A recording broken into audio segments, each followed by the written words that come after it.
అందరికీ నమస్కారం. ముందుగా అందరికీ ఘన స్వాతంత్ర దినం రిపబ్లిక్ డే శుభాకాంక్షలు తెలియజేసుకుంటూ, నా పేరు మేకా వీరబాబు, జగ్గంపేట. ఈరోజు జనవరి 26వ తారీఖు ఘన స్వాతంత్ర దినం, రిపబ్లిక్ డే. జెండాని మన భారతదేశ వ్యాప్తంగా అన్ని ప్రధాన కార్యాలయాల్లోనే ఆవిష్కరించుకున్నాం. చాలా సంతోషం. జనవరి 26వ తారీఖున ఆవిష్కరించుకునే జెండాకు ఆగస్టు 15వ తారీఖున ఎగరవేసుకునే జెండాకు మధ్య చిన్న తేడా ఉంది.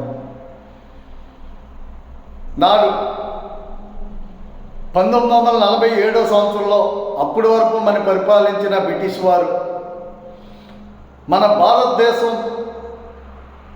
గొప్ప త్యాగవీరులు ఎంతో ప్రాణత్యాగాలకి ప్రతిఫలంగా మనకి ఆగస్టు 15వ తారీఖున స్వాతంత్రాన్ని ప్రకటించి వాళ్ళు మన దేశాన్ని ఇడిచి వెళ్ళిపోయినప్పుడు, అప్పుడు మనకి రాజ్యాంగం లేదు కాబట్టి ఆగస్టు 15వ తారీఖున ఢిల్లీ ఎర్రకోటపై బ్రిటిష్ జెండాని కిందకి దించి మన భారతదేశ త్రివర్ణ పతాకాన్ని పైకి లాగి జెండా ఆవిష్కరణ జరుపుకుంటాం.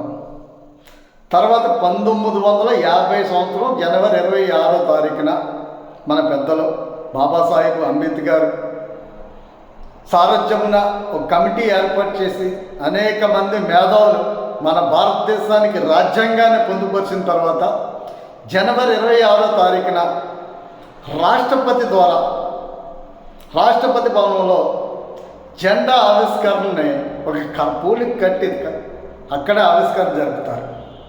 ఈ రెండాటికి మధ్య ఉన్నటువంటి తేడా అది. మరి నేడు 10th క్లాస్ చదువుకుంటున్నటువంటి స్టూడెంట్ కూడా ఆగస్టు 15 ఎగరవేసే జెండాకు, రిపబ్లిక్ డేని ఆవిష్కరించే జెండాకు మధ్యాన్ని తేడాలు తెలియటం లేదు. నేడు జెండాలు ఆవిష్కరించే పెద్దలకి ఎంతమందికి ఈ విషయం తెలుసు?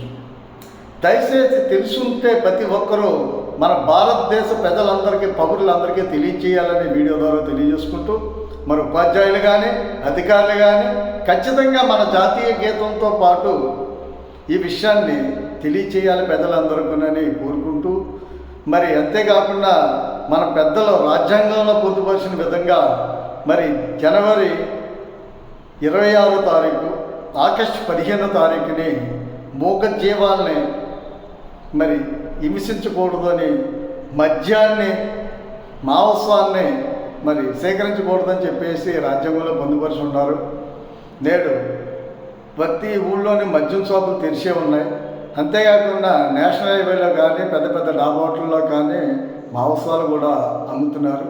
దయించి మనం జెండాను ఎంత బాధ్యతగా ఆవిష్కరించుకుంటున్నామో అదేవిధంగా ఈ 2 రోజులు ఆగస్టు 15, జనవరి 26వ తారీఖున మనం స్వాతంత్రం వచ్చింది కాబట్టి ఆ స్వాతంత్రాన్ని స్వేచ్ఛగా ఆనందంగా అనుభవిస్తున్నాం కాబట్టి మరి ఉన్నతాధికారులు, పాలకులు కూడా దీనిపై శ్రద్ధ తీసుకుని ఈ 2 రోజులు మద్యాన్ని అమ్మకన్నా, మూగజీవాలను బలి తీసుకోకన్నా చూడాలని కోరుకుంటూ, మరి అందరికీ ఇంకొకసారి రిపబ్లిక్ డే శుభాకాంక్షలు తెలియజేసుకుంటూ సెలవు తీసుకున్నాను. జై హింద్, జై భారత్.